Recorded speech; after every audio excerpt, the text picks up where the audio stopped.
tarde. Boa tarde. Bem, vamos dar início à nossa palestra de hoje. Tá? A palestra de hoje, o assunto será noções de combate a incêndio. Tá? Para quem ainda não me conhece, eu sou o Bruno Batista, tá? Sou técnico de segurança do trabalho da Centrag. Tá bom? Sou técnico responsável aí por ir em campo, né? Fazer levantamento de risco e tudo mais. Então, estou sempre dentro das empresas e aqui mesmo já estive diversas vezes. E hoje, mais uma vez, fui designado aí para estar passando essa palestra aí de noções de combate a incêndio. Tá? Então, o objetivo dessa nossa palestra aqui é apresentar noções básicas sobre combate a incêndio no ambiente de trabalho. Então, assim, são, como o nome da palestra diz, né, são noções básicas, tá? Que ninguém vai sair apto a ser brigadista nem nada, até porque é tudo muito teórico, né? Vou apresentar até um pouco aqui sobre os extintores, mas é algo bem teórico, tá? É mais para noção básica mesmo, a gente saber, por exemplo, aqui orientar os colaboradores quanto ao uso e manejo, né, dos extintores de incêndio, bem como a diferença entre eles e sua aplicação de forma segura e eficaz. Então a gente vai abordar e vai falar um pouquinho sobre os extintores de incêndio, né? No caso de incêndio aí é o tipo de extintor mais comum, mais utilizado, né, de rápida ação. A gente vai entender um pouquinho sobre eles também e capacitar os colaboradores para agir corretamente em situações de emergência, tá? Então, em caso de incêndio, né, no local de trabalho, esse treinamento ele também é bom porque a gente leva conhecimento para o resto da nossa vida, né? A gente aprender noções de combate a incêndio, a gente não vai utilizar isso somente dentro do nosso ambiente laboral, né, no nosso trabalho, isso daí a gente leva para a vida. Então a gente vai ver quais são os procedimentos, né, que eu devo seguir em caso de incêndio, evacuação de área e tudo mais. Então a gente vai conhecer um pouquinho desses procedimentos, tá? Caso alguém tenha alguma dúvida, alguma pergunta, surgir alguma coisa, vocês podem levantar a mão, tá? A gente, lá no treinamento, eu vejo qual é a dúvida de vocês. Pelo menos para mim é bem mais fácil tirar a dúvida logo na hora do que passa todo o conteúdo e no final a pessoa pergunta também. Não que no final vocês possam perguntar também, pode ficar à vontade, mas se por acaso durante o treinamento surgir algum tipo de pergunta, levanta a mão, a gente já sana logo essa dúvida na hora, tá? Então, antes da gente falar sobre incêndio, né, a gente precisa entender o que é o fogo, né? Então, fogo é um processo químico de transformação. Então, podemos também defini-lo como resultado aí de uma reação química que desprende luz e calor devido à combustão de materiais diversos. Tá, pessoal? Então, esse é o conceito do fogo. Claro que todo mundo sabe o que é um fogo, né? Mas o fogo ele é uma reação química de transformação. Tá? O fogo ele é um elemento essencial, né, na vida do ser humano, desde que ele seja um fogo controlado, né? E o incêndio ele nada mais é do que um fogo sem controle, né, descontrolado. Então o fogo ele é benéfico, né, mas quando se torna um incêndio ele acaba sendo um elemento aí descontrolado, tá? Então como que surge o fogo, né? Então provavelmente a maioria das pessoas que estão aqui já viu falar sobre o triângulo do fogo, né? Só existe fogo se esses três elementos aí que compõem, né, o triângulo do fogo, eles estiverem juntos, né? Mas na frente a gente vai falar sobre método de extinção. Então a gente vai ver que para a gente conseguir extinguir, eliminar, né, o fogo, algum incêndio ali, é só a gente retirar um desses elementos do triângulo do fogo, a gente consegue extinguir, né, eliminar o fogo. Tá? Então nós temos ali o combustível, né? Que o combustível nós temos combustíveis do tipo sólidos, né, líquidos e gasosos. Tá? Então o combustível nada mais é do que todo o material que queima. Tá? Temos o comburente, que é o elemento que reage com o combustível, né, para assim ter o potencial de gerar o fogo. O comburente mais comum e o que a gente encontra em maior quantidade, né, no ambiente é o oxigênio. Tá? E só vai existir o fogo se houver o calor, né, que é a energia aí que provoca calor, qualquer fonte de ignição, né, um isqueiro, uma pedra, um valetinho, um celular.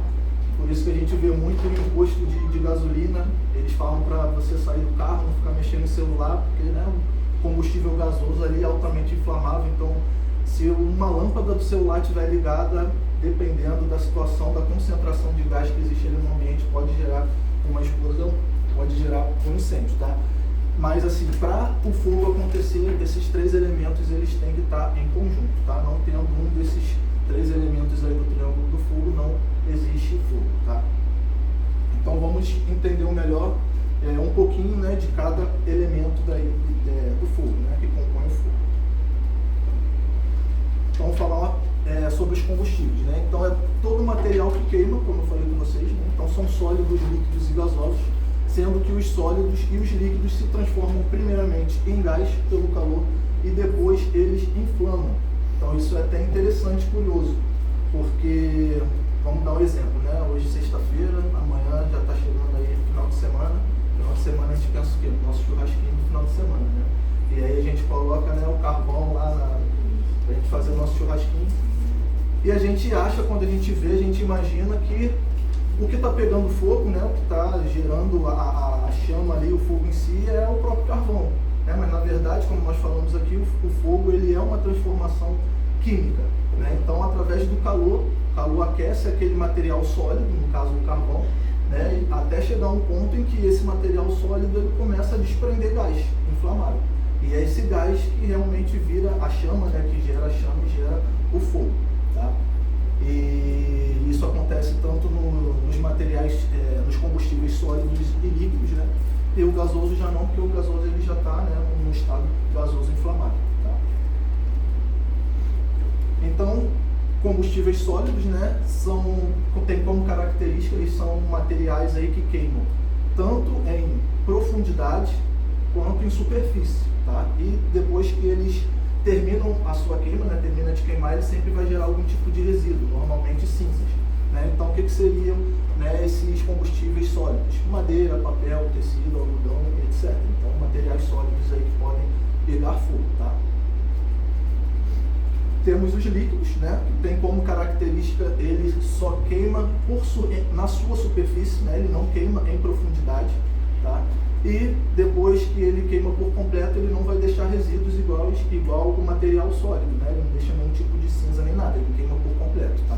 E quando a gente fala, né, de combustível líquido, nós temos aí os combustíveis, os líquidos voláteis e não voláteis.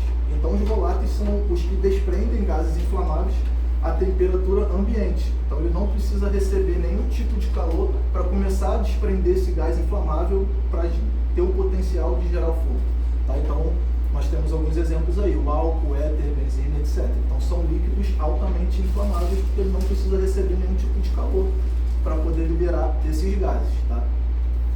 E nós temos os não voláteis, né, que são os que desprendem aí gases inflamáveis a temperatura maiores do que a do ambiente. Então são os líquidos que eles já precisam receber algum tipo de calor para aí sim começar a liberar esse gás inflamável e ter potencial aí de gerar fogo, tá? Assim como óleo, graxa, etc. Então, até dando mais uma ideia para o final de semana, na hora que for realizar o churrasquinho lá de vocês, né? É muito mais fácil você acender uma churrasqueira ao invés de acender com álcool, que é um líquido, né, um líquido volátil, né? Ele evapora muito rápido, né? É mais fácil você acender com óleo, né? Porque o óleo ele vai esquentar, vai liberar de forma devagar aquele gás inflamável, e aí é muito mais fácil você conseguir, né, acender uma churrasqueira, né? Dando um exemplo, né, de uma churrasqueira com óleo do que com álcool, tá? E nós temos aí o combustível, né, no estado gasoso, né? Então é o tipo de combustível mais perigoso que tem, porque ele não precisa passar por nenhum tipo de transformação, né? Geralmente o combustível gasoso, né, o gás inflamável, ele não tem nenhum tipo de cor, né? Então é considerado aí o mais perigoso. Ele rapidamente ele consegue aí, ocupar um espaço, né, um ambiente, né, sem que a gente perceba. Geralmente o combustível, né, algum tipo de gás inflamável, ele não tem nenhum tipo de cheiro, então a gente também não vai conseguir identificar.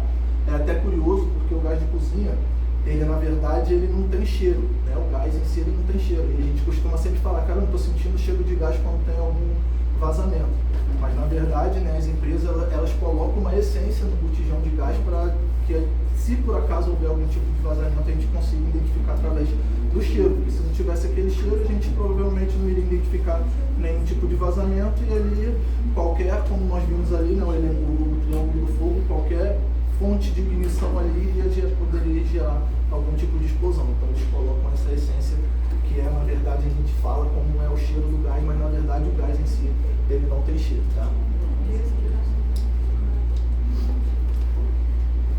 Nós vimos os 3 tipos de combustível, né? Agora a gente entendeu um pouquinho sobre o comburente. Então é todo elemento que associamos quimicamente ao combustível é capaz de fazê-lo entrar em combustão. Então, como eu falei com vocês, né? Só vai entrar em combustão, só vai pegar fogo se houver o comburente. E o oxigênio é o principal comburente, né? Como também falei com vocês, é o comburente que a gente encontra mais facilmente, né? Na natureza, em qualquer lugar, em qualquer ambiente, cheio de oxigênio. Tá? E o calor, né? Que é a energia de ativação ou ignição, que é necessário aí para iniciar a reação entre combustível e comburente. Né? Então, o combustível e o comburente eles só vão reagir entre eles se houver o calor.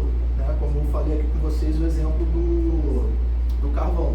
Né? Primeiro ele precisa receber o calor, né? Para aí sim ele começar a esquentar, chegar a um ponto chegar à temperatura em que ele se torna inflamável. Tá?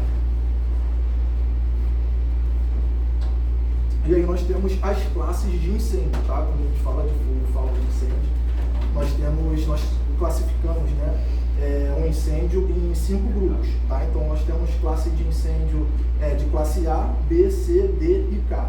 Então a identificação correta da classe ela é crucial para a escolha do agente extintor adequado, evitando o uso de métodos inadequados que podem agravar o fogo ou causar choques elétricos. Então é muito importante, pessoal, a gente entender essas classes de incêndio para, se por acaso estiver pegando fogo em alguma coisa, a gente saber qual é o tipo de incêndio que está, qual é o tipo de material, né, de elemento que está causando aquele incêndio. E aí a gente, se conseguir combater esse incêndio com algum tipo de extintor correto, para não utilizar o errado, e aí sim pode até agravar aquele incêndio. Tá? Então vamos ver aí um pouquinho de cada tipo de classe dessa daí.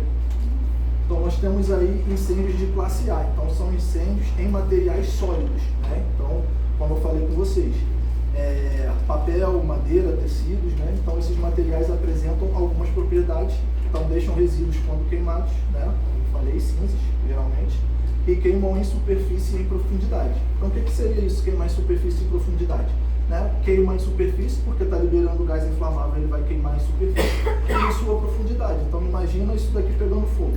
Né? Ele vai estar queimando em superfície, por causa do gás que ele está liberando, e ele pode estar queimando por dentro também. Isso daqui é uma madeira. Tá? Então são características de incêndios de classe A. Tá? Nós temos os incêndios aí de classe B, então são incêndios em líquidos inflamáveis. Então esses materiais apresentam algumas propriedades também, como eu falei com vocês, não deixam resíduos quando queimados e queimam somente em superfície. Né? Então, diferente dos sólidos, os líquidos eles só vão queimando em superfície o gás que está sendo inflamado ali. Na sua profundidade não tem como, né, um líquido ele estar queimando, ele está inflamado. Né? Ele não vai deixar nenhum tipo de resíduo, né? Principalmente cinzas aí. Temos os incêndios de classe C, tá? Então são incêndios em equipamentos elétricos energizados. Tá? Então a extinção deve ser feita por agente extintor que não conduz a eletricidade. Então a importância de você entender e conhecer essas classes dos incêndios. Tá? Então você não vai combater um fogo, por exemplo, o ar-condicionado ele começa a pegar fogo. Né? Você não vai usar, por exemplo, um extintor de água, né? Porque a água ela é condutora de eletricidade. Então você pode causar um curto-circuito, você pode também sofrer algum tipo de choque elétrico. Então não é o tipo de extintor adequado para utilizar. Né? E ao ser desligado o circuito elétrico, o incêndio ele passa a ser de classe A. Tá? Então assim, voltando ao exemplo do ar-condicionado. Né? O ar-condicionado está pegando fogo, ainda não conseguiram desligar o circuito elétrico. Então a gente tem que considerar esse incêndio como um incêndio de classe C, porque esse equipamento está energizado ainda. Desde o momento que você desliga o circuito, não está mais passando energia naquele ar-condicionado, então esse incêndio ele já tem que ser considerado um incêndio de classe A. Né? né, materiais sólidos, como eu falei com vocês, beleza? Então é importante, por isso que eu falo com vocês, é importante esse conhecimento, porque se for necessário ter que utilizar um extintor de incêndio, por exemplo, a gente tem um extintor de incêndio para cada tipo de classe de incêndio, que a gente está vendo aqui. Então, é importante a gente saber, porque a pessoa fala assim, incêndios de classe C, então é todo equipamento elétrico, né? Mas não é assim, se o equipamento ele estiver desligado, né? Na verdade é um equipamento elétrico energizado, aí vai ser considerado de classe C, tá? Nós temos os incêndios aí de classe D, que são incêndios em metais combustíveis, tá? Então queimam em temperaturas extremamente altas e reagem perigosamente com água, tá? Então nós temos alguns exemplos aí: magnésio, selênio, antimônio, lítio, potássio, alumínio, zinco, titânio, sódio, urânio e zircônio. Então são metais combustíveis, né? Que são em temperaturas muito elevadas, esses metais eles podem entrar em combustão, né? E extintor, sempre vai ter um extintor específico para cada tipo, né? Desse tipo, de cada material pode queimar. Aí empresas que trabalham, né, com esse tipo de metais combustíveis, elas têm que se preparar e ter, né, no seu ambiente de trabalho esses extintores aí adequados, né, para cada tipo de elemento, né, de metal.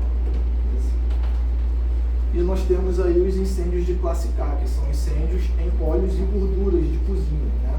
Então, específicos para incêndio em óleos e gorduras de cozinha, animais ou vegetais, que podem atingir temperaturas muito altas. Então, fritadeiras, chapas e grelhas. Então, também são um tipo de incêndio, né, diferente dos outros que nós vimos aqui, tá? E também existem extintores, né, específicos para esse tipo de classe de incêndio também. Tá? Então, entendendo e conhecendo, né, essas 5 classes de incêndio, tá? Então vamos ver quais são os métodos de extinção do fogo, tá? Então nós temos aí 3 métodos, né, de extinção do fogo. Então, para existir o fogo, precisamos, para extinguir o fogo, precisamos eliminar pelo menos um de seus elementos. Então, como nós vimos lá no triângulo do fogo, né, que eu apresentei para vocês aqui. Então a gente precisa eliminar um desses 3 elementos, ou combustível, ou comburente, ou calor. Para isso, possuímos os seguintes principais métodos, tá? Então, nós temos o primeiro método aí, que é o resfriamento. Então, ao jogarmos água em um incêndio, estamos resfriando, retirando o componente calor. Tá? Então, o triângulozinho lá do fogo, o método de resfriamento é você, né, resfriar aquela combustão ali e eliminar o elemento calor daquele triângulo do fogo. Tá? Nós temos o processo, né, o método de abafamento. Então, ao abafarmos, retiramos o componente comburente, o oxigênio daquela combustão. Né? Então, por exemplo, eu gosto de dar muito esses exemplos comuns de casa, assim, porque eu acho que fica mais fácil da gente poder entender. Né? A gente está lá fritando o nosso bifinho lá para poder, né, almoçar, jantar, e aí a panela, ela acaba, né, aquela gordura que está ali na panela, ela acaba inflamando e pegando fogo. Né? Geralmente, quando a gente pensa em fogo, automaticamente a gente quer apagar com água, a gente já pensa em apagar logo com água. Né? Mas, nesse tipo de caso, não é o adequado, né? Porque como é o que está queimando, né, o combustível, ele é um material líquido, então você pegar aquela panela e botar ela debaixo da torneira, na verdade você está misturando líquido com líquido, você pode aumentar ainda mais aquela combustão. Então, o correto nesses tipos de casos é você pegar a tampa da panela com cuidado, com calma, tentar fechar ali, porque você vai estar abafando aquilo que está queimando, aquela combustão, aquela gordura, né, aquele óleo que está ali dentro, né? A gente vai estar eliminando o comburente, né, o oxigênio que está ali dentro. O que tiver de oxigênio que está ali vai queimar, e não tendo mais oxigênio, estando abafado, vai eliminar por abafamento essa combustão. Tá? E nós temos o isolamento, método de isolamento. Então, ao isolarmos os materiais que estão próximos ao local do fogo, estamos retirando aí o componente combustível. Né? Então, o isolamento nada mais é do que, está pegando fogo nessa primeira cadeira aqui. Então, ou eu consigo isolar ela, somente ela, e tirar de perto de todas as outras, né, para que ela vai queimar por completo ali e depois não vai ter mais o que queimar. Ou então a gente consegue retirar todas as outras cadeiras e deixa ela aqui queimando. Então, o processo de isolamento é isso, a gente separa o que está queimando do que não está queimando. Tá? Normalmente tem até esse exemplo, essa foto aqui, que é o que o corpo de bombeiro faz quando ele mata, né, tá pegando fogo. Então eles tentam abrir uma trincheira ali para separar tudo aquilo que já foi queimado e não queimar mais, né, o resto do que está sendo, do que pode queimar também. Então esse é o método de extinção, e os 3 métodos de extinção do fogo, tá? E quando a gente fala, né, sobre métodos de extinção de fogo, né, a gente pensa, né, o equipamento, o material, né, que mais comum e mais utilizado aí para eliminar e extinguir, né, o fogo é o extintor de incêndio. Então, extintores de incêndio requerem uma ação rápida e para pequenos focos, visto o seu rápido esvaziamento, tá, pessoal? Então, assim, extintor de incêndio, não adianta eu entrar aqui, por exemplo, na sala de palestra, né, nessa sala aqui de reunião, ela já toda tomada pelo fogo com extintor de incêndio, que eu não vou conseguir combater esse incêndio, né, já tudo tomado por fogo com o extintor, né, até porque ele é de rápido esvaziamento, né, então o extintor, na verdade, ele é para combater, é para uma ação rápida, é para um princípio de incêndio, né, eu identifiquei rápido ali, identifiquei qual é a classe daquele incêndio, né, ou aquele material que está queimando, e eu vou utilizar o extintor correto, vou pegar o extintor correto para combater aquele início de incêndio, tá? Nunca quando já está tomado pelo fogo, beleza?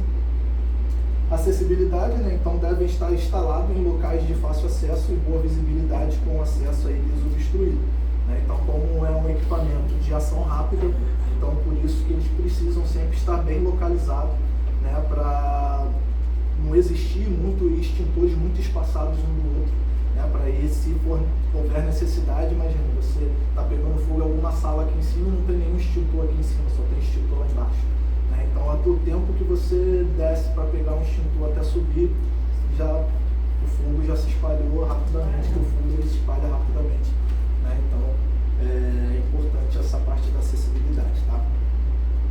Então vamos entender um pouquinho melhor quais são os tipos, né, de extintores mais comuns e utilizados aí nas empresas, tá? Então nós temos aí o extintor de AP, né, que é a água pressurizada, tá? Então o uso específico para a classe A, incêndio de classe A, então aí incêndio com material sólido, como eu falei com vocês, né, queima tanto em superfície quanto em profundidade. Então por isso que nós utilizamos esse tipo de extintor, né? Não pode ser utilizado para incêndio de classe B e C, tá? Incêndio de classe B, líquidos inflamáveis, né? Como eu falei com vocês, eu não vou combater um incêndio com líquido inflamável jogando mais líquido em cima dele, né? Na verdade eu vou estar expandindo ali aquela combustão, tá? E não se mistura, né? O líquido, assim como o óleo, né? Quando a gente mistura óleo com água, esse material ele não se mistura, então o líquido ele não tem como, ele não vai conseguir combater aquele fogo, na verdade ele só vai expandir cada vez mais. E também ele é proibido para a classe C, né? Materiais aí, equipamentos energizados, né? Elétricos energizados. Então, como eu falei com vocês aqui também, não adianta a gente pegar uma água, um extintor de água pressurizada, tentar combater um ar-condicionado que está, né, energizado com água, né? Isso daí pode causar um curto-circuito, um problema ainda maior, né, na empresa, danificar todos os tipos de equipamentos, né, dentro do circuito elétrico, ou então mesmo até conduzir, né, algum tipo de choque, né, eletricidade para cima de vocês também, tá? Então é proibido, tá? O extintor aí de água pressurizada, ele é uso específico para a classe A, materiais sólidos, porque ele vai resfriar, né, aqui o processo de extinção é o resfriamento, então ele vai resfriar aquele material sólido, né? Como nós vimos, materiais sólidos queimam tanto em superfície quanto em profundidade. Então, né, um material, essa cadeira aqui pegando fogo, né? A gente vai utilizar a água vai resfriar ela vai apagar tanto aquele fogo em superfície quanto em profundidade que está aí queimando por dentro dela, tá? Nós temos aí os extintores de... Nós temos Aí tem um modelinho, né, algumas imagens de extintor, né, de água pressurizada. Depois, mais lá para frente, eu vou mostrar aqui na prática para vocês identificarem melhor. Mas esses daqui são os tipos aí de extintores de água pressurizada, tá? E ali tem a plaquinha, né, de identificação, tá, de AP. Todas as vezes que vocês olharem uma plaquinha, né, indicando ali algum tipo de extintor de incêndio, tiver o AT, então vocês já vão saber que significa que é de água pressurizada. Tá? Temos aí o extintor de PQS, né, que é normalmente que o pessoal sempre fala, né, se estiver pegando fogo, né, um brigadista chegar, pô, pega lá para mim o extintor de PQS, então vocês já vão saber que PQS é pó químico seco. Tá? Então ele é indicado para a classe B e C, tá? Classe B, líquidos inflamáveis, C, materiais elétricos energizados. Tá? Então assim, ele é indicado para a classe B e C. Só que vamos pensar comigo aqui. Não, mas vamos continuar aqui. Ó. Não possui contraindicação, mas sem grande eficiência para a classe A. Tá? E o processo de extinção dele é o abafamento. Então vamos lá. Extintor de pó químico seco. Como o nome diz, ele é um pó químico, ele é altamente corrosivo. Né? Então, ele é muito eficaz para incêndio de classe B, que são os líquidos inflamáveis. Você vai jogar o pó ali, né, através do abafamento dele ali, ele vai conseguir combater aquele princípio de incêndio. Só que pensa comigo, né? Um incêndio de classe C, que é um material elétrico energizado. Eu utilizando esse pó químico, como ele é químico e ele é altamente corrosivo, eu posso, na verdade, um equipamento que talvez teria algum tipo de salvação, né? Eu posso danificar totalmente esse equipamento. Fora que eu utilizar num ar-condicionado, por exemplo, esse pó, né? Essa química, ela pode também ir para todo o circuito e aí danifica outros tipos de equipamento também. Então imagina, um equipamento que está pegando fogo, um equipamento, vamos considerar barato, né? E acaba entrando dentro do circuito e danifica outros equipamentos muito mais caros dentro, né, da empresa, que vale, sei lá, 5 mil reais, 10 mil reais, né? Então, assim, ele vai combater o fogo? Ele vai combater. Ele é proibido utilizar? Ele não é proibido utilizar. Se estiver pegando fogo no ar-condicionado, eu só tiver aqui um extintor de pó químico, eu vou utilizar o extintor de pó químico, porque ele não é proibido, né? Diferente da água pressurizada, que ela é proibida para classe B e C. Mas assim, quando for um extintor de pó químico seco, o recomendado é utilizar para líquidos inflamáveis. Tá? Não possui contraindicação, então você pode utilizar para todas as classes, mas sem grande eficiência para a classe A. Por que ele não tem tanta eficiência para a classe A? Classe A, material sólido, queima em superfície e profundidade. Então você vai jogar o pó químico ali em cima, você pode até combater aquele incêndio de forma superficial, porque você vai estar abafando aquela reação. Só que o equipamento está queimando em profundidade também, então pode te dar essa falsa impressão de que você combateu o incêndio e na verdade aquele material ele pode voltar a se incendiar de novo. Né? Então ele não tem grande eficiência, mas você consegue combater, mas tem que tomar cuidado com esse pequeno detalhe.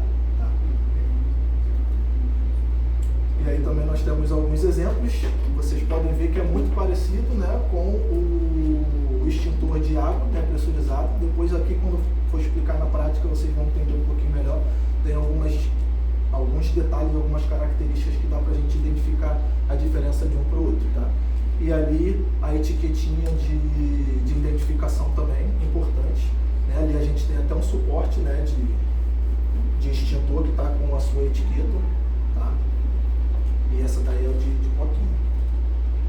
E nós temos os extintores de CO2, que é o extintor aí de gás carbônico. Tá? Então é indicado para a classe B e C, não possui contraindicação, mas sem grande eficiência pela classe A, então pelo mesmo motivo, né, que nós falamos aqui. E o processo de extinção, ele é também o abafamento, né? Abafamento porque dentro daquela reação, né, daquela combustão, você joga o gás carbônico, você está abafando aquilo que está pegando fogo, né? Está tirando a concentração de oxigênio daquele local.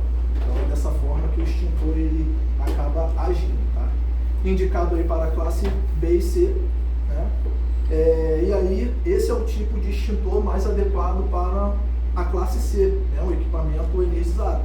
Você vai usar o gás carbônico ali, você vai apagar aquela combustão, aquele incêndio, e ele não vai danificar o equipamento, igual o pó químico, que pode danificar mais ainda o equipamento do que já foi danificado. A gente sabe que, né, pegou fogo, dificilmente vai conseguir salvar, né, o equipamento, mas tem situações que a gente acaba conseguindo, né, salvar. Então, tendo está pegando fogo, um ar-condicionado. Então tem extintor de pó químico e extintor de CO2. Então você já sabe que nesse tipo de situação, nesse tipo de classe, você pega o extintor de CO2 para fazer o combate. Tá? E aí nós temos alguns exemplos, né, de extintores de CO2. Aí vocês já podem ver que ele é um pouquinho diferente. Tá? Ele tem aqui a parte do difusor dele. Não é somente a mangueira, mas na frente a gente também vai entender um pouquinho melhor. E ali a etiquetinha dele ali com o CO2. Então também é importante a gente saber, né, a etiqueta com o CO2. A gente sabe já que é de gás carbônico. Aquele extintor ali, ele é de gás carbônico. Tá? Então, manutenção dos extintores de incêndio, pessoal. Então, quanto à manutenção, existe a de primeiro, segundo e terceiro nível, devendo todas elas serem efetuadas por empresas de manutenção credenciadas, tá? Então, nós temos aí a manutenção de primeiro nível. Então, costuma ser feita na inspeção técnica e no local onde o extintor está. E trata-se de uma limpeza, substituição dos componentes não submetidos aí à pressão ou anexação do quadro de instruções. Então, essa manutenção de primeiro nível, vamos dizer que é uma manutenção bem superficial. Né? O extintor ele não precisa nem sair daqui da empresa, né, de vocês, no próprio local onde eles estão espalhados, a gente consegue realizar essa inspeção, que é uma inspeção mais superficial para ver quais são as condições ali daquele extintor. Tá? E aí nós temos ali a manutenção do segundo nível. Né? Então essa manutenção ela deve ser feita na empresa credenciada, pois consiste aí também em desmontar completamente o extintor para a inspeção das peças, para a inspeção das roscas, ensaio nos componentes, execução de recarga e pressurização, colocação do anel, trave e lacre, fixação do selo e quadro de instruções. Então a periodicidade dele é de 12 meses.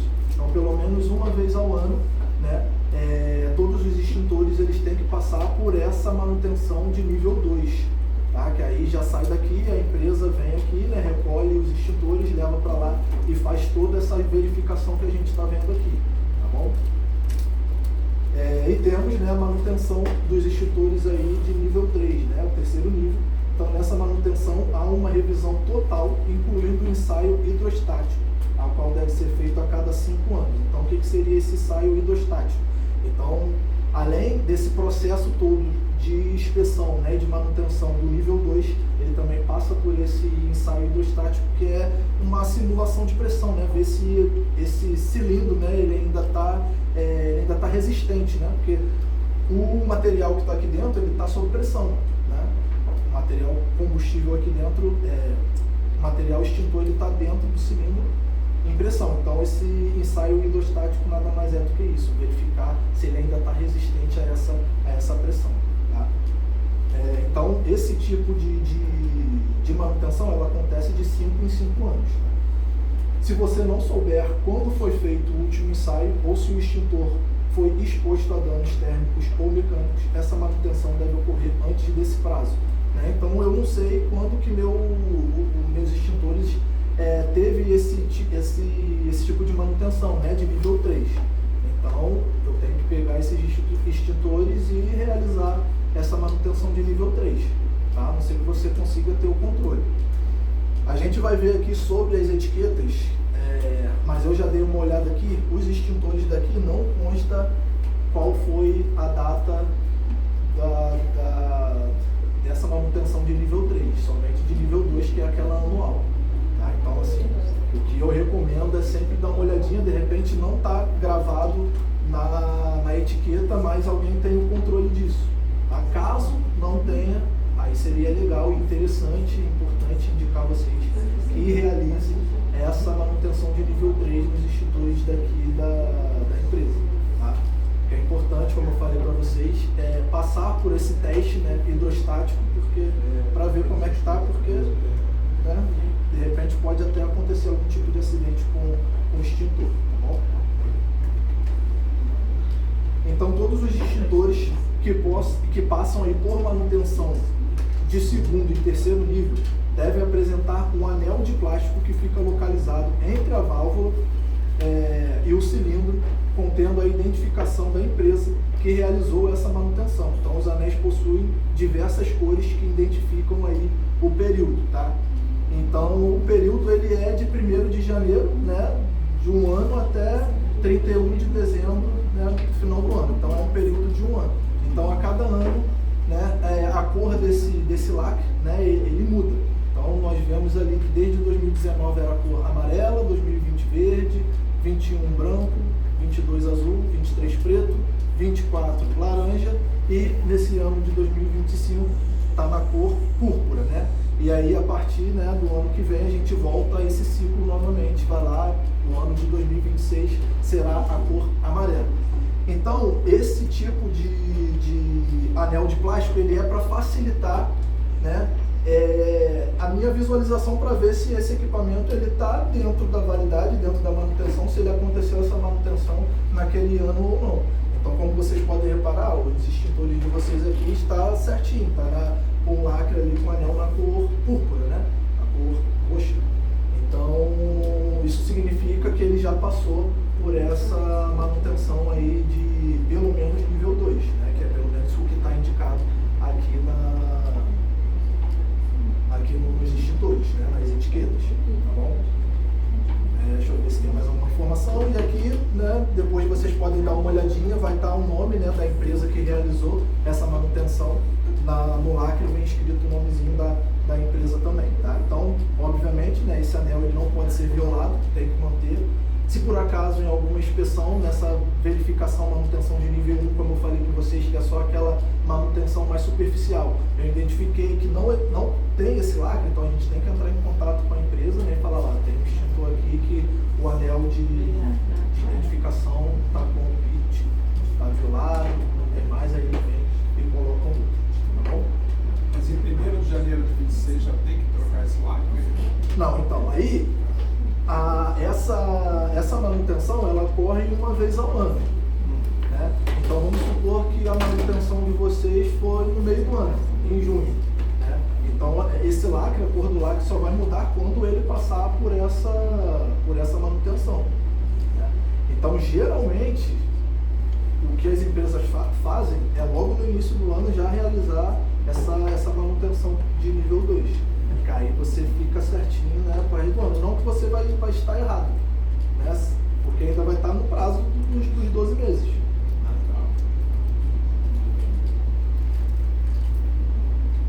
Então, extintores de incêndio falsificados. Então, como identificar, né, um extintor de incêndio falsificado? Então, as empresas de extintores de incêndio possuem aí a obrigação de terem certificado de registro no INMET, né, que é o Instituto Nacional de Metrologia, Qualidade e Tecnologia.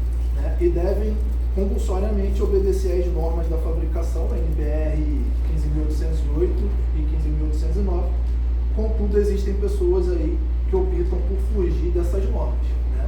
Então acaba ali entrando em contato ou fugindo um pouco dessas empresas ali, às vezes tentando economizar, né? Ou sem ter ciência ou não verificando, né, se aquela empresa ela é realmente credenciada, né, pelo INMET, tem certificado, né? Acaba adquirindo, né, o extintor de forma errada.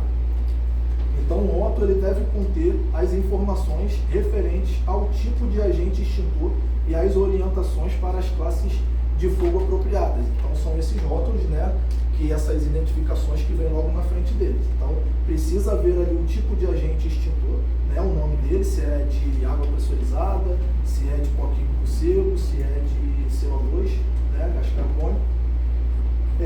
No corpo do cilindro do extintor deve estar funcionado o logo do fabricante, norma da NBR correspondente, ano de fabricação e para o CO2, né, mês e ano. Então, logo do Inmetro e o código de projeto aí, número de série. Logo em sequência aqui a gente vai ver uma imagem, porque aqui está longe, você não vai conseguir identificar. Verificar a existência do selo do Inmetro com os dados do fabricante, número de série único do selo e o número da licença, né, referente ao modelo do equipamento certificado. Compare no extintor o nome da empresa e o endereço com o rótulo e o selo do Inmetro, né? Então, no selo do Inmetro vai estar lá, né, o nome da empresa, endereço e tudo mais. Então, é importante a gente realizar essa identificação, porque a gente pode identificar mesmo se não está falsificando essa etiqueta ou não. Garantia e validade deve ser observada através da etiqueta ou no próprio próprio rótulo, né? Então geralmente tem a etiqueta com essa observação, né, da validade, como eu falei com vocês. E ao adquirir um extintor, né, falsificado sem registro no Inmetro, o comprador, né, no caso a empresa, vamos supor aqui o hospital, está sujeito a perder a cobertura do seguro contra incêndio, né, caso a empresa que tenha um seguro contra incêndio, né, e foi verificado, né, depois na avaliação, né, na inspeção, que aquele extintor, os extintores eles eram todos falsificados, né, eles não tinham essa manutenção por uma empresa credenciada, eram extintores falsificados, então aí vai acabar perdendo, né, esse seguro contra incêndio. Pode ser multado, né, ou receber outras penalidades, então é importante que as empresas sempre procurem empresas credenciadas no Inmetro, tá? Porque isso significa que esses extintores receberam algum tipo de certificado, né, de aprovação.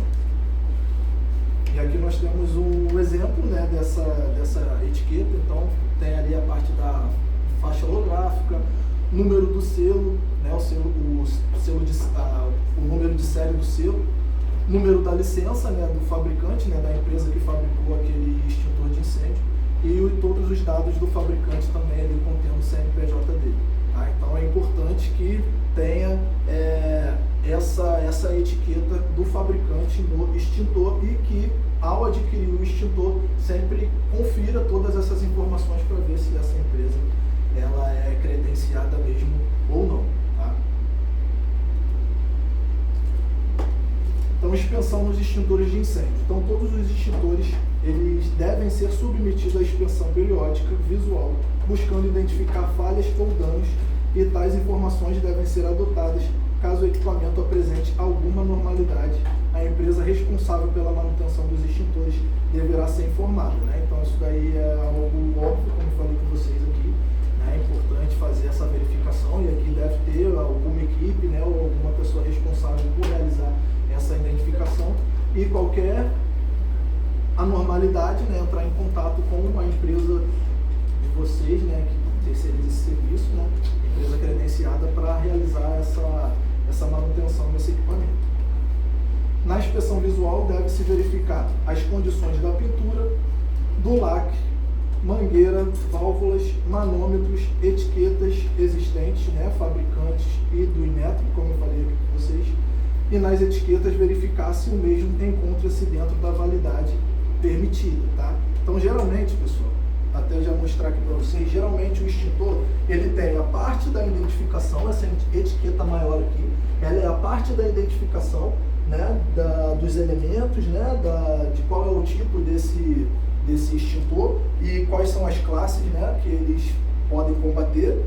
Tem a etiqueta com a certificação do Inmetro do fabricante, e tem essa etiqueta aqui que é a etiqueta do fabricante, que mostra ali a questão da validade, quando foi que realizou a manutenção. Então, normalmente, são 3 etiquetas, né, 3 identificações que tem aí no extintor de incêndio. Então, essa inspeção, essa avaliação é importante a gente sempre ver. Como eu falei com vocês, eu identifiquei essa questão do teste hidrostático, que isso seria legal a empresa aqui se informar e verificar por causa da etiqueta. Se não tivesse a etiqueta, a gente não teria como saber, beleza? Então aqui nós temos, né, os componentes, né, que precisam ser verificados nessa inspeção visual, né? Então nós temos aí o recipiente, nada mais é do que o cilindro, né? A sua mangueira, beleza? O manômetro, que é essa pecinha aqui, tá? Só nós temos manômetros somente no extintor de água pressurizada e no de pó químico seco, tá? O extintor de CO2 ele não possui manômetro, tá? Por quê? O extintor de água e o extintor de PQS, ele é um extintor de baixa pressão, tá? E o extintor de CO2, ele já é alta pressão, então não teria como a gente colocar um manômetro ali, senão toda hora iria acontecer um acidente e ia ficar estourando manômetro, então por isso eles não colocam manômetro nesse tipo de extintor, tá? Verificação do lacre, tá? Esse lacre ele não pode estar violado, tá, pessoal? Esse lacre ele sempre tem que estar certinho e corretinho, tá? Porque isso significa que esse equipamento ele não foi utilizado ainda, né? Então ele está cheio, beleza? Então verificação do lacre. Alavanca de acionamento, a verificação também, ver se ela está certinha, se não tem nenhum dano, se não está faltando, não está quebrado nem nada. Aqui tem até a setinha, mas não está nenhuma sinalização aqui mostrando o que é. Mas até já para adiantar para vocês, a alavanca de acionamento é essa na parte de cima, né, do extintor. Então quando você for usar o extintor, na verdade você vai apertar essa alavanca para baixo, porque às vezes a pessoa fica na dúvida qual alavanca que eu tenho que apertar. Então na verdade essa daqui de baixo ela é a alça de transporte, né, é por aqui que a gente carrega o cilindro, tá? Então essa parte de baixo aqui, ela é somente a alça de transporte. A alavanca de acionamento é essa de cima e a gente só aperta ela para acionar, tá? Etiqueta do Inmetro, como eu mostrei para vocês, né? Etiqueta de orientações e a etiqueta da empresa de manutenção, né? Que realizou a manutenção com as informações ali da manutenção, data da realização da manutenção, validade e tudo mais, tá? Então, visualmente, esse é o tipo de inspeção que a gente tem que fazer. Aquela inspeção de nível 1, né, como nós vimos aqui. Beleza? Então, inspeção das etiquetas. Então, as etiquetas abaixo são coladas junto ao corpo do extintor e nelas são marcadas pela empresa responsável a data para a próxima manutenção, a recarga e teste hidrostático, como eu falei com vocês. Aqui eu acho que fica mais fácil para a gente conseguir visualizar, tá? Então, nós temos aqui manutenção realizada, né? Então ali tem o trimestre, o ano, tá? Vencimento do teste hidrostático, tá vendo? Aí aqui tem os anos, os meses e tudo mais. Então aqui eles identificam geralmente dá um furinho na etiqueta para a gente conseguir visualizar qual foi o mês que foi verificado. Que é o que Isso, tem a manutenção, tá vendo? Não sei se todo mundo vai conseguir enxergar. Mas aqui tem a etiqueta e tem umas bolinhas, uns furinhos exatamente no mês onde foi realizado e o ano. Por exemplo, esse daqui tá aqui, ó, nível de manutenção. Aí tem o nível 1, 2 e 3. Então tá marcado no nível 2. Então passou pela manutenção de nível 2. Aqui tem os meses. Aqui onde está marcado foi em abril. Então foi no mês de abril. E o ano dessa manutenção que foi 2025. Então por isso que tá com o lacrezinho púrpura, né? Na cor púrpura, porque já passou pela manutenção desse ano, beleza? E aqui vem a data da próxima, do próximo serviço, né? O mesmo mês, abril do ano de 2026, tá? Então é um ano aí de validade, ok? Então dessa forma que é feita a inspeção aí da etiqueta e a etiqueta, né, do Inmetro, como eu falei com vocês, com todas aquelas informações, tá? Inspeção dos manômetros, né, de água pressurizada e pó químico seco. Então os extintores podem perder a carga por um defeito não detectado ou por sua utilização. Então por isso, durante a verificação mensal, devemos inspecionar os manômetros, como mencionado anteriormente, observando aí a escala do manômetro, tá? Então essa é a importância, né, dessa verificação dos manômetros. Então, quando o ponteiro do manômetro estiver na posição vermelha, significa que o extintor perdeu pressão ou que o mesmo foi utilizado. Então ele deve ser encaminhado para a manutenção, tá? Então aqui, como vocês podem ver, ele está na faixazinha vermelha, né? Ele está mais caidinho ali para o lado esquerdo, né? Então isso significa que esse equipamento ele perdeu pressão, né? Então, ou ele perdeu pressão por algum motivo, algum defeito, ou ele foi utilizado. Então a gente precisa mandar ele para manutenção para poder fazer essa recarga. Quando o extintor estiver na posição verde, né, o manômetro estiver na posição verde, significa que o extintor está pronto para o uso. Então, contudo, se passou da data recomendada para a manutenção, o mesmo deve ser encaminhado mesmo assim, né? Então, por mais que o manômetro esteja na parte verde, né, que é o correto estar, que significa que ele está pronto para o uso, ele está na pressão correta para ser utilizado, mesmo se chegar na época da validade mesmo e ele tiver, a gente não pode pensar, não, mas ele está com uma boa pressão, então a gente não precisa fazer. Não, na verdade, né, existem outros tipos de teste também, não somente o da pressão. E quando o ponteiro estiver no meio da escala branca, significa que a pressão dentro do extintor subiu, ou o manômetro apresenta defeito, ele deve ser encaminhado para a manutenção, né? Então também não pode estar além da faixa verde, né? Porque isso significa que ali dentro está uma pressão muito alta, então isso pode acontecer algum tipo de acidente. Então, se vocês observarem também, não sei se vocês vão conseguir olhar daí, aqui ele está retinho, ó, na parte de cima, né? Então, a faixa verde ela é bem curtinha, né? Então, a pressão ela é bem adequada.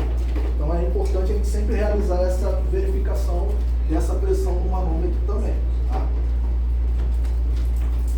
E qualquer tipo de alteração, né, tanto para um lado quanto para o outro, a gente precisa entrar em contato com a empresa credenciada para a gente poder estar fazendo a manutenção, né, a verificação da pressão. Tá?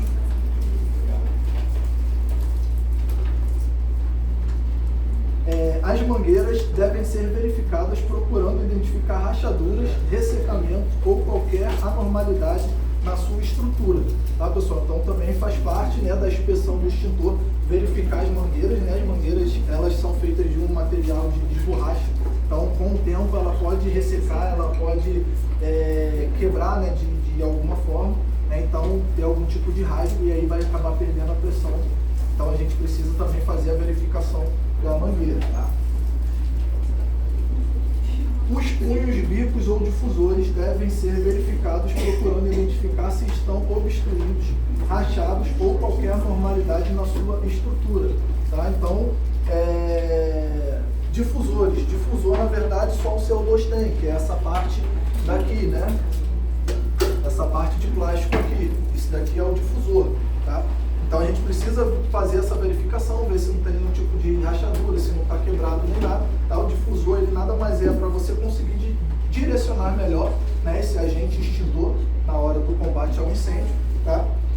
Tem a parte do punho, que é onde você precisa segurar na hora que for realizar o combate. Tá? Por quê? Existe essa parte aqui do punho, ela não está aqui, à toa ela não está em volta. Né?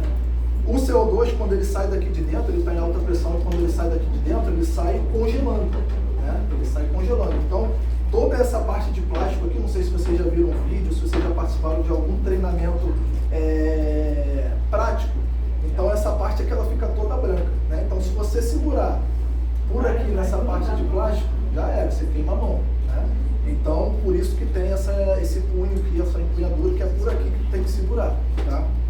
Então também precisa fazer essa verificação, ver se todos os extintores de CO2 possuem aí esse punho, né? Porque senão a pessoa de repente automaticamente vai segurar lá no difusor.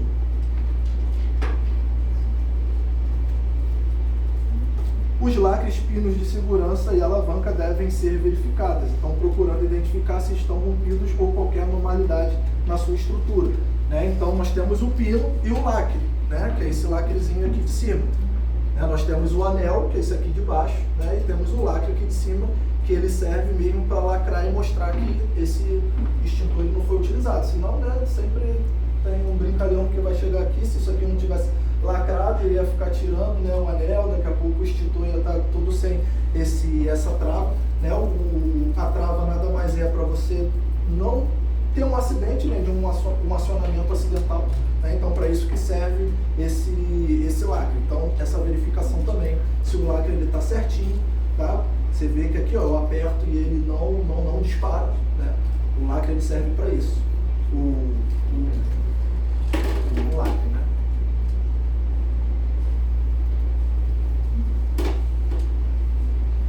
Expansão dos extintores, né? Então, sinalização adequada do extintor, setas indicando a área pintada do piso. Né? Então, aí já é a parte da sinalização no local onde o extintor deve ficar. Né? Se o extintor ele é adequado à classe de risco do fogo indicado na sinalização. Então, a sinalização que a gente está falando é essa sinalização aqui que nós vimos anteriormente. Né? Então, o equipamento vai estar ou num suporte desse daqui ou preso na parede. Né? Então, a gente precisa verificar se essa sinalização ela está adequada com o tipo de extintor. Né? Porque tudo isso, pessoal, vocês veem que existem vários tipos de sinalizações para você rapidamente identificar o extintor, porque é uma ação rápida, precisa agir rápido no caso de princípio de incêndio. Então são várias situações que você tem que ter ali para você conseguir visualizar rápido e agir de forma rápida. Então essa identificação ela precisa estar de acordo, né? Ali, por exemplo, está um extintor de CO2. Gás carbônico. Então ali dentro daquele suporte, obrigatoriamente tem que ter um extintor de gás carbônico. Tá? adequado do extintor, né? Então a verificação se aquele extintor, o local onde ele está armazenado, né? Ele está localizado, ele é um local adequado. Instalação adequada na parede ou suporte no piso, né? Então todo extintor ou ele tem que estar preso à parede, né? Ou em algum tipo de suporte, né? Parecido com esse daqui. Se o local onde o extintor está instalado está obstruído, então essa verificação ela é importante também, né? Não pode extintores de incêndio, não só extintor de incêndio, mas qualquer equipamento, qualquer material, né? Que possa ser utilizado, né? Para o combate ao fogo, ele não pode estar obstruído. A sua apresentação, limpeza, pintura, ferrugem, etc. Né? Então aquela inspeção visual ali no extintor, tá? E aí a gente tem, né, todas as informações visuais quando a gente fala de posicionamento, né, local do extintor. Então o extintor ali preso na parede, né, com a sua identificação, com a sua etiqueta correta ali, identificando qual é o tipo de extintor e a sua marcação no chão, tá? E também tem a opção de colocar no suporte, aí tem vários tipos de suporte no mercado, né? Vocês utilizam desse daqui, mas existem vários outros tipos de suporte. Aqui não aparece a sinalização, né? Mas tem que ter a etiqueta também, sinalizando o tipo de agente extintor, né? E a sua sinalização no chão também. E por que eles não falam na classe D e K? Então, aqui no caso, eu particularmente eu não trouxe essas classes porque não é um pouco a realidade de vocês aqui. Vocês aqui não têm nenhum tipo de metal combustível que possa gerar algum tipo de fogo, daqueles que a gente conversou e falou aqui.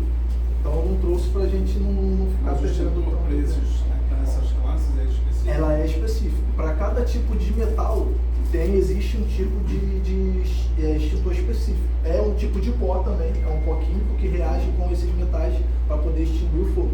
Então para cada tipo de metal existe um pó químico específico para combater aquele fogo ali, tá? Assim como o óleo de cozinha também é um tipo de pó também, tá? Então, característica de identificação física dos tipos de extintores aí de incêndio na prática. Então, a parte que eu falei com vocês que eu ia mostrar aqui na prática a identificação deles, tá, pessoal? Então, por que isso identificar na prática? Porque nós vimos aqui como identificar, por exemplo, visualmente os extintores de incêndio, né? Mas numa situação de incêndio, né? De repente você está num local escuro, a energia foi cortada, né? Porque normalmente quando tem incêndio desligam a energia. Então como que eu consigo identificar, por exemplo, no escuro, no meio de muita fumaça, qual é o tipo de extintor que eu cheguei próximo ali de forma sem ser muito visual, né? Então existem algumas características que os diferenciam, né? Como eu falei com vocês, e vocês podem observar, o extintor de água pressurizada, visualmente ele é muito parecido com o extintor de pó químico, né? Ele tem a mangueira, né? Não tem o difusor na ponta, tá? Ele é somente um bico. Qual que é a diferença de um para o outro? Então nós temos aqui água pressurizada. A água pressurizada, o extintor de água pressurizada, ele alcança de 10 a 15 metros, tá? Então a ponta do bico dele é bem fininha, para poder a água sair aqui, ela vai sair na pressão e ela vai conseguir alcançar de 10 a 15 metros, tá? O pó químico, o bico dele já é um pouquinho mais largo. Não sei se vocês conseguem ver a diferença de um para o outro. Vocês conseguem ver a diferença de um para o outro? Ele já é um pouquinho mais largo. Então, né, vamos supor, lá no escuro eu chego, consigo colocar a mão no extintor. Caramba, que tipo de extintor é esse? Né? Então, a gente pode identificar pelo bico dele, nesse caso aqui, né? Água, o bico fininho, e o pó químico, o bico um pouquinho mais largo. Por que o bico um pouquinho mais largo? Porque ele é um pó, né? Se ele for fininho assim, o que vai acontecer? Vai entupir, né? Vai entupir de forma mais fácil. Então, ele é um pouquinho maior. E como a saída dele é um pouquinho maior, por mais que saia em pressão, ele acaba não tendo o alcance que a água tem. Então, caso você for combater o fogo, você vai ter que se aproximar um pouquinho mais do pó químico. Ele chega mais ou menos uns 5 metros, tá? Então, vai ter que se aproximar um pouquinho mais ali daquela reação, tá? Outra forma mais fácil de você diferenciar, né, um do outro, tá? Então repara no barulho que o extintor de água ele faz. Tá vendo? Ele faz um barulho de lata, né? Então no escuro eu pego um pó químico, dou um tapa nele, escutei barulho de lata, eu sei que esse extintor aqui ele é de água pressurizada. Já o pó químico não. O barulho dele é seco, tá vendo? Ele não faz o tipo de barulho específico que o extintor de água ele faz. Então, eu acho que essa é a maneira mais fácil de você conseguir identificar, né? Sei lá, eu chego no local e já não tem mais etiqueta por algum motivo, né? E eu preciso saber qual é o tipo de extintor que eu vou utilizar, né? Então, não somente o visual, existe as formas visuais de você conseguir identificar e existe essa forma aqui também, tá? E, é claro, o gás carbônico, né, ele é muito fácil de diferenciar dos outros, porque ele é o único que tem, né, o seu difusor, né? O difusor, ele já é, como eu falei para vocês, é para facilitar, né, o jato dele, né, direcionar ali o CO2, né, porque o CO2 ele deixa de ser um gás. Então, se ele não tivesse esse direcionamento, iria expandir e a gente não ia conseguir fazer, né, o combate de uma forma eficaz, né? Tem a parte do punho, como eu falei com vocês sempre, quando for utilizar esse tipo de equipamento, pegar na parte do punho para não queimar a mão, né, devido ao seu congelamento, tá? Outra característica, como eu falei com vocês, água pressurizada e hipoquímico, eles são extintores de baixa pressão, tá? Então, eles possuem soldas, tanto na parte de cima quanto na sua lateral, tá? Porque ele é de baixa pressão, então ele possui solda, tá? Então também passei a mão, identifiquei solda, é um desses dois tipos de cilindro, tá?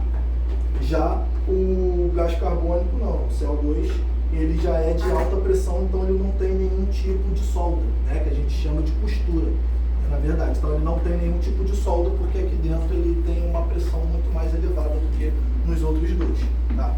Então, basicamente, é isso, a gente conseguir identificar, né, os cilindros de forma fácil, não somente visualmente, né, caso precise identificá-los no escuro, por exemplo, tá?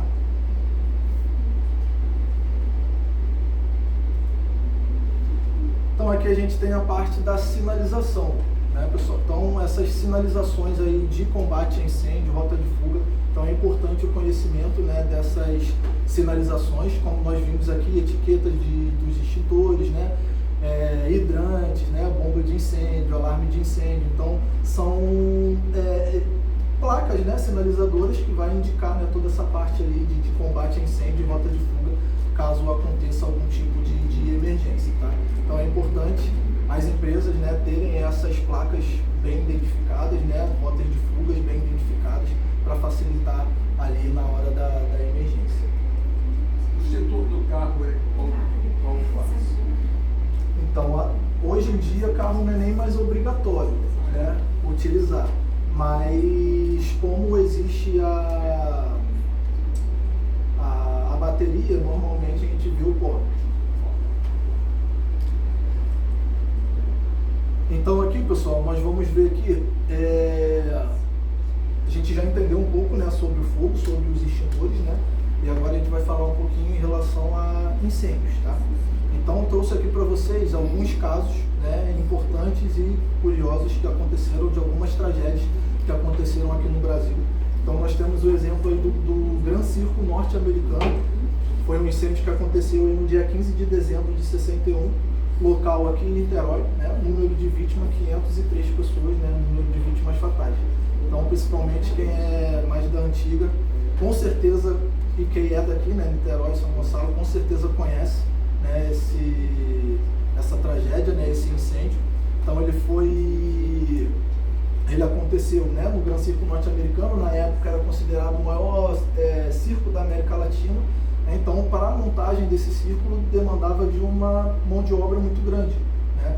E um desses funcionários, na época, foi contratado, ele foi mandado embora, ele não gostou disso, segundo informações, né, que dizem, ele não gostou disso, e no dia que estava tendo o espetáculo, ele foi lá e tacou fogo na lona no meio do espetáculo, né? Então, essa lona na época era altamente inflamável, né, feita ali de parafina e tudo mais, então era altamente inflamável, e ali as pessoas não conseguiram, né, muitas pessoas não conseguiram sair ali de dentro do circo.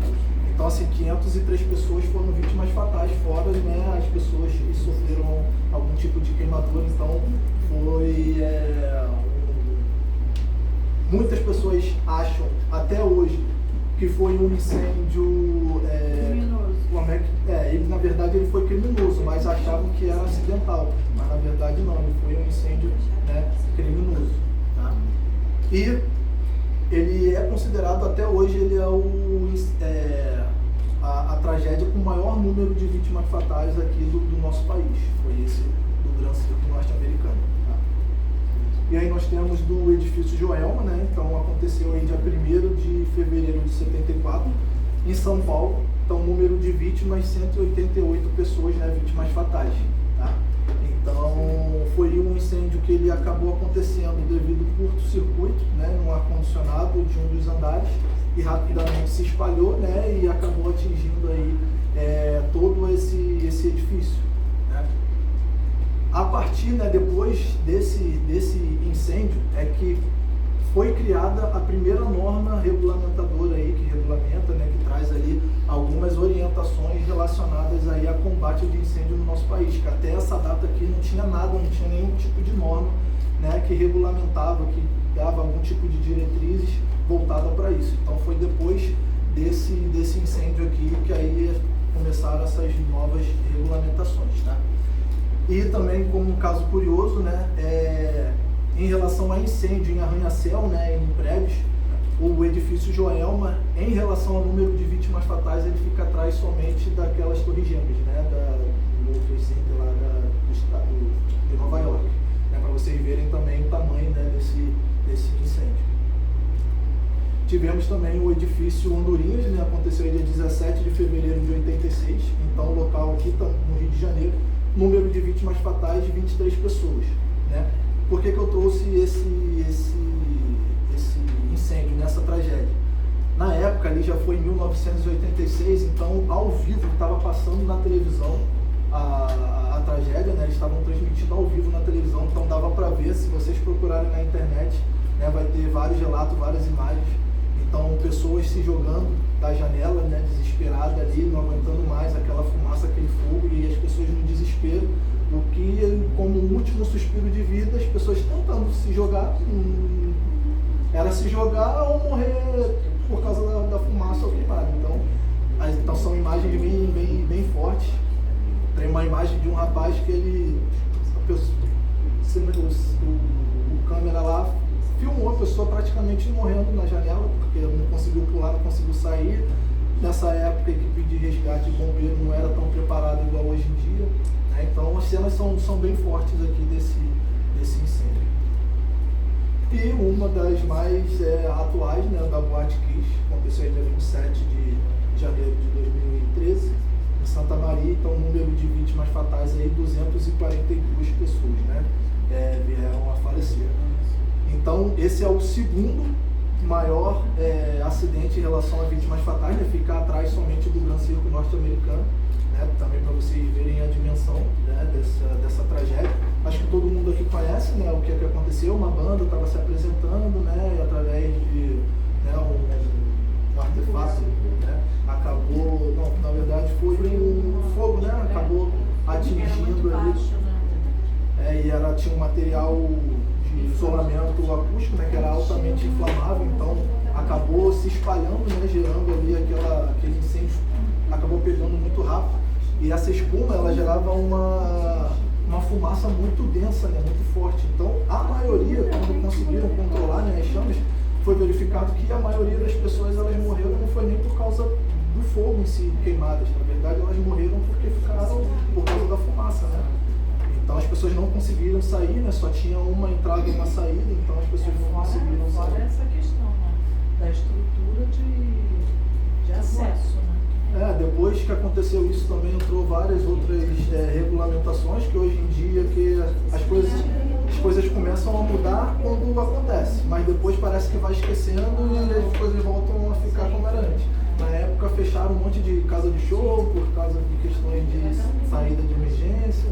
Hoje em dia você já vê casa de show com uma entrada e saída de novo, então assim, é muito questão de fiscalização que realmente é um pouco ruim no nosso país mesmo em geral. Tá? Aqui, vou fazer uma pergunta. Qual o limite de pessoas que tem que ter no evento para que possa solicitar o Corpo de Bombeiro estar presente, porque nessa boate aí, acredito, não tinha nem esse negócio aí.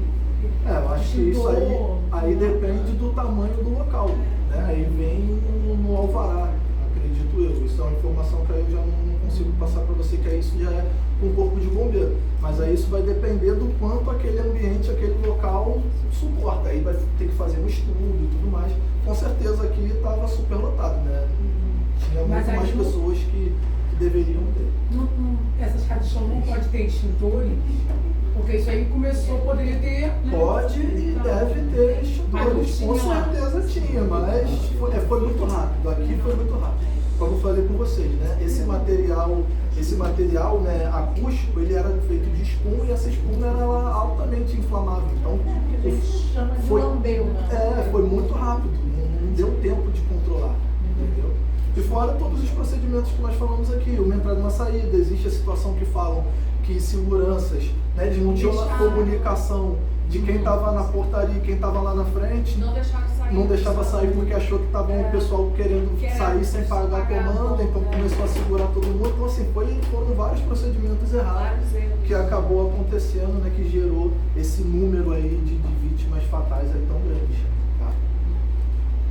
Então assim, trazendo essas curiosidades, né, esses casos para vocês, para a gente poder entender, né, a importância, né, dos procedimentos em caso de incêndio, tá, pessoal? Então, em caso de incêndio, o que a gente precisa fazer? Quais são os procedimentos que eu preciso, né, executar para a gente poder se livrar, né, dessas situações? Tá? Então, a primeira coisa que a gente precisa fazer em caso de incêndio é a verificação, tá, desse incêndio que está pegando fogo. Então, se notar indício de incêndio, fumaça, cheiro de queimado, estalidos, né, que é aquele barulhinho de alguma coisa queimando, aproxime-se a uma distância segura para ver o que está queimando e a extensão do fogo. Né? Então, de uma forma segura, eu vou me aproximar e eu vou entender o que é aquilo que está gerando o incêndio, que está gerando aquele fogo. Né? Saber, eu preciso entender qual é a classe do fogo, ter aquele conhecimento que eu passei para vocês, ver qual é o tipo de material que está queimando para, dependendo, eu conseguir combater aquele princípio ali de incêndio. Tá? Então, a primeira coisa que a gente precisa fazer é essa verificação. Tá? Logo após, o alarme geral, né? Então, dê o alarme pelo meio disponível, responsável pela administração da organização, e acione imediatamente o corpo de bombeiro, o telefone aí 193. Então, quanto antes, o mais rápido possível, o corpo de bombeiro ele precisa ser informado, né, que existe, né, um princípio de incêndio ou até mesmo incêndio, passando todas as informações ali de forma adequada e correta. Por isso é importante essa primeira verificação, né, já passar as informações, todas as informações, corpo de bombeiro chegar preparado, né, no local onde vai ter que combater aí esse incêndio. Tá? Combate ao fogo. Então, se possível, desligue a chave elétrica geral e o gás para evitar novos focos ou explosões. Então, também é uma das, quando a gente pensa no combate ao fogo, é uma das primeiras coisas que a gente precisa fazer, ligar logo o circuito elétrico, né, e o circuito de gás ali para evitar que gere algum tipo de explosão, algum tipo de reação.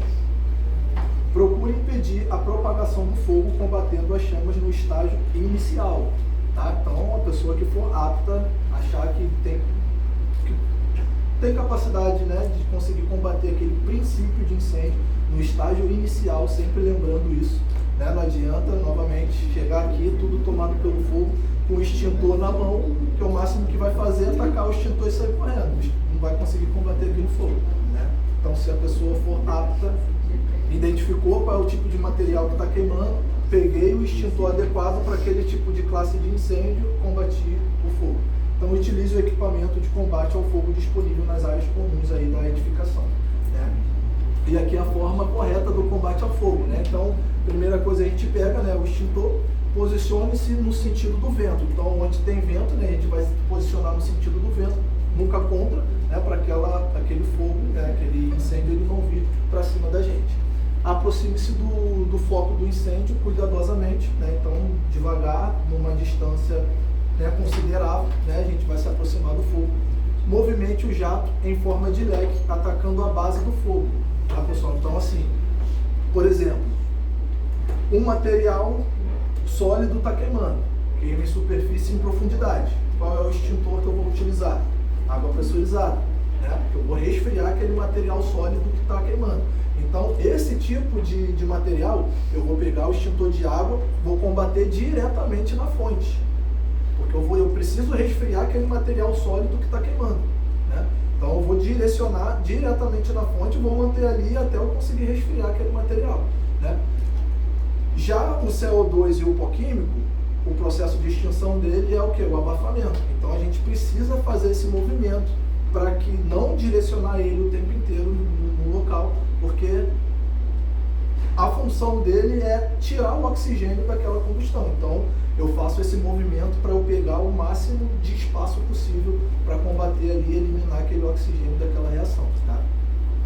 No caso de combustível líquido, evite uma pressão muito forte em sua superfície, para não aumentar a área de combustão, né? Então, o líquido ali, por exemplo, você pega um CO2, né, e vai combater o líquido. O CO2 ele sai numa pressão muito forte, então na verdade você pode estar espalhando aquele líquido e a combustão ainda maior. Então você faz movimentos circulares, porque na verdade a intenção desse tipo de equipamento é retirar o oxigênio e eliminar aquela combustão, né? E ao final assegure-se de que não houve reignição, né? Principalmente na situação de materiais sólidos, como eu falei com vocês, eles estão queimando também em profundidade, então a gente pode ter aquela falsa impressão que combatemos o fogo, porque apagamos ele em superfície, mas em profundidade ele ainda está quente e ele pode, né, voltar a queimar novamente. Então é importante verificar que aquilo realmente, o foco, o incêndio ele foi eliminado, tá? Evacuação da unidade. Então, se não souber combater o fogo ou não puder dominá-lo, saia do local fechando todas as portas e janelas atrás de si, mas sem trancá-las, desligando a eletricidade e alertando os demais ocupantes do andar, né? Então, nós falamos aqui do combate ao fogo. Caso eu não me sinta capaz ou não consiga combater o fogo, então o que a gente precisa pensar é sair do local, da unidade, né? da empresa, da edificação. Então, a gente, né, sai fechando todas as portas, né, e janelas, isso para dificultar a propagação do fogo para outros ambientes, né, sem trancá-las, porque você pode dificultar alguma equipe de resgate chegar naquele local, ou até mesmo você pode trancar uma pessoa que ainda estava naquele ambiente, por acaso ali na hora do desespero você não conseguiu ver, né? Até porque não faz sentido nenhum você também trancar a porta. Vai trancar para quê? O fogo vai deixar de passar porque vai bater na porta? Não vai bater na porta, né? Então não adianta trancar, até vai ficar perdendo tempo, tá? Use rotas de fuga, né? Então dirige-se à saída de emergência mais próxima, seguindo as rotas de fuga previamente estabelecidas sem correr, né? Aí fala no caso de sem correr, mas é claro que tudo depende da situação, do momento, né? Sem correr, primeiro correr. Mas a gente precisa realmente ter calma e orienta a não correr, porque dependendo da quantidade de pessoas, é o que aconteceu na Botkiss. Muitas pessoas tentaram correr, foram caindo e aí as próprias pessoas foram obstruindo a passagem e ninguém conseguia mais passar, né? Então, tem que ter cuidado em relação a isso, porque dependendo da quantidade de pessoas saindo pelo mesmo local, se uma pessoa cair, já era, tá? Então tem cuidado. E sempre visualizar a rota de fuga, também é importante as empresas terem a sinalização e as rotas de fugas, a empresa bem sinalizada para poder direcionar, né? Aqui no caso de vocês, tanto colaboradores quanto pacientes também, tá? Não perca tempo tentando salvar o objeto, salve sua vida, né? Então isso daí é algo óbvio, né? Mas o óbvio também precisa ser falado. Claro que você não tem iPhone 17 que, né, pague a nossa vida, né? Não tem nenhum tipo de material, né, que é mais valioso do que a nossa vida. Então nunca, jamais volte para pegar nenhum tipo de objeto, material, deixa tudo para trás e saia da unidade, tá? Procure alcançar o térreo usando a escada sem correr, jamais use o elevador, pois a energia é normalmente cortada, né, como nós falamos aqui, e poderá ficar parado, sem contar que existe o risco dele abrir justamente no andar em chamas, né? Então imagina, mesmo que a energia ela não tenha sido cortada, né, se foi cortado, ferrou, você está ali dentro do elevador e não vai ter mais como sair dali, não vai ter ninguém para te resgatar. E se a energia não for cortada, pode correr o risco de abrir exatamente no andar em que está em chamas, né? Então, nunca, jamais utilize o elevador, sempre escada de emergência. Tá? Dirija-se ao ponto de encontro pré-determinado fora do estabelecimento para se reunir com outras pessoas e fornecer informações. Né? Então, as rotas de fugas, elas sempre vão direcionar para um ponto de encontro. Né? Então, sempre procura esse ponto de encontro ali, que sempre vai ser um ponto ali seguro, né? Para poder todo mundo se encontrar. Aqui vocês têm ponto de encontro? Acho que é no estacionamento. Né? Não tem. Precisava definir isso aí. Não, olha só. Possivelmente as pessoas devem estar se perguntando sobre isso, né? Nós já temos a proposta com a Centrabia, você sabe disso, né? Do curso de brigadista, que deve estar agora para novembro, acontecendo. Da mesma forma, o mapa de risco. Então, em novembro a gente já vai ter todo esse processo. Quer dizer, na verdade, o mapa de risco em outubro já deve estar sendo colocado. Mas o de brigadista a gente já vai estar fazendo para novembro. Porque muitas pessoas também confundem às vezes mapa de risco com rota de fuga. São coisas diferentes, né? Então é importante, né? Como a gente está falando aqui de combate a incêndio, né? Que aí a rota de fuga ela já é voltada para combate a incêndio, então é importante a empresa ter essa rota de fuga também toda definida e aí já está em processo de preparação. Vai ter o curso de brigadista que vai ensinar, mas aí é importante vocês, né, como funcionário, entenderem e já terem a ciência, né, de que em caso de emergência existe a rota de fuga que sempre vai direcionar vocês para o ponto de encontro que vai ser pré-determinado, definido, né, nesse processo aí de preparação. Tá? Então, aprisionamento e incêndio, né? Então eu tentei evacuar, né, da unidade, não consegui, acabei ficando, né, preso no ambiente, não consegui sair dali. Então, quais são os procedimentos também que eu preciso realizar nesse tipo de situação? Então, se não conseguir sair, procure uma sala segura com janela, de preferência com vista para a rua, e sinalize a sua posição.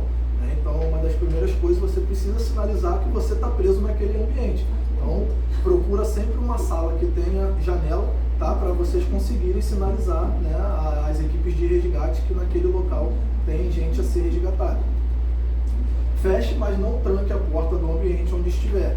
Vede as frestas com panos molhados, né, caso consiga, para não deixar entrar fumaça. Né? Então, como nós falamos aqui, feche a porta, né, para somente impedir, dificultar um pouco mais aquele incêndio chegar naquele ambiente em que você está, mas não precisa trancar, porque trancar não vai impedir o fogo de entrar. Então, jamais, nunca tranque a porta. Tá? E tente ao máximo, né, utilizando aqui, fala sobre panos molhados, mas qualquer tipo de material que vocês consigam tampar as frestas para não entrar fumaça naquele ambiente, melhor. Né? Porque como nós vimos e já conversamos aqui, né, o perigo de haver a fumaça no ambiente em que você está, às vezes a pessoa acaba vindo a óbito antes mesmo do fogo chegar naquele local. Então, quanto menos, né, quanto mais você conseguir evitar, né, que a fumaça chegue naquele ambiente que você está, melhor. Mas em caso de fumaça, né, mantenha-se junto ao chão e utilize o lenço ou toalha molhada sobre o nariz e boca, né, fazendo ele como filtro.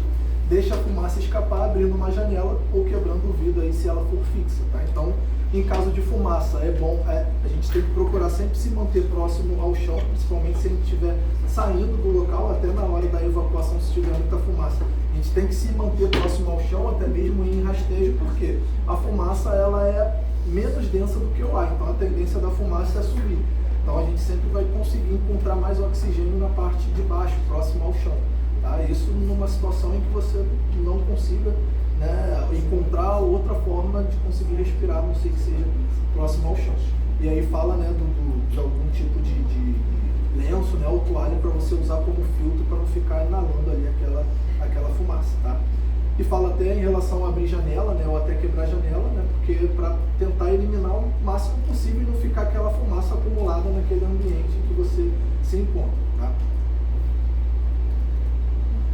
Atire pela janela o que puder queimar facilmente, então papéis, tapetes, cortinas, etc., mas com cuidado para não atingir quem estiver na rua. Essa parte até é engraçada, né? Porque Até parece que você numa situação dessa vai ficar pensando em quem está passando na rua. Você vai pegar tudo e vai tacar pela janela. Por quê? Quanto menos combustível tiver nesse ambiente em que eu estou, menos alimento aquele incêndio terá, né? Não vai ter combustível, material para queimar. Então, você está queimando isso daqui e eu tenho a oportunidade de tacar todas essas cadeiras para o lado de fora, pega todas as cadeiras e taca pelo lado de fora, né? Então, tudo que tiver de material que você conseguir tirar daquele ambiente que você está, melhor. Tá? Mas cuidado com quem estiver passando mal. Ah, tá. Que último. E não entre em pânico, né? Isso é importante, a calma é essencial para tomar decisões rápidas e precisas. Então, é claro que numa situação como essa é muito difícil a gente não entrar em pânico, né? Conseguir manter a calma, mas a gente só vai conseguir pensar em todos esses procedimentos, né? Em agir da melhor forma possível se a gente estiver minimamente calmo. Se a gente entrar em pânico, é desespero, né? A gente não consegue pensar em nada. Então, assim, você pensar, estar numa situação como essa já deve ser, né, horrível. Né? Mas a gente tem que tentar, por mais que são conhecimentos e difícil gravar, né, essas coisas todas, mas é importante a gente tentar, em uma situação como essa, lembrar de tudo isso daqui, como eu falei com vocês, isso vocês vão usar, podem usar não somente dentro do ambiente de trabalho, mas isso é algo que vocês podem levar para a vida toda, porque esse tipo de situação pode acontecer não somente no seu ambiente de trabalho, isso pode acontecer até mesmo dentro das suas casas, né? Então tente não entrar em pânico, tá, pessoal? Então, aqui a gente finaliza, tá, nossa palestra falando sobre combate a incêndio. Acho que eu consegui passar para vocês, né, todas as noções mais básicas, né? Com essas informações, né, esses procedimentos que nós passamos aqui, a gente consegue sair dessas situações de emergência, né? A gente, pelo menos, imagina e pede a Deus que a gente consiga, né, lembrar de todos esses procedimentos e que a gente consiga sair de uma situação caso venha acontecer. Tá, gente? Muito obrigado, tá, pela...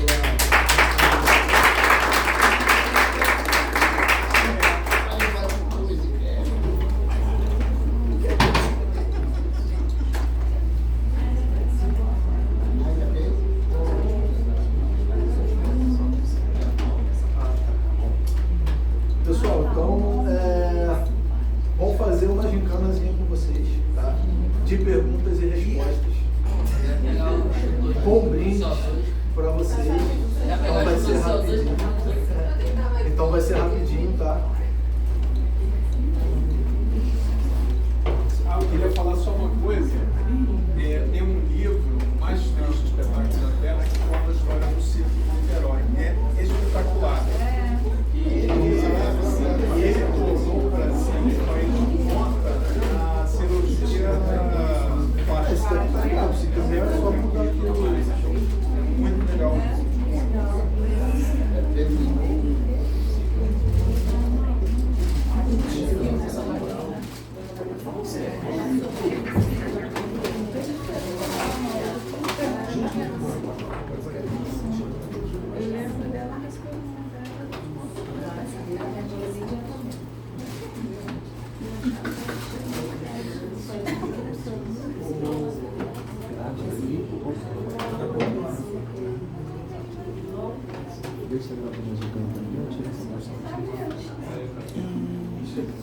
Não, deixa eu falar com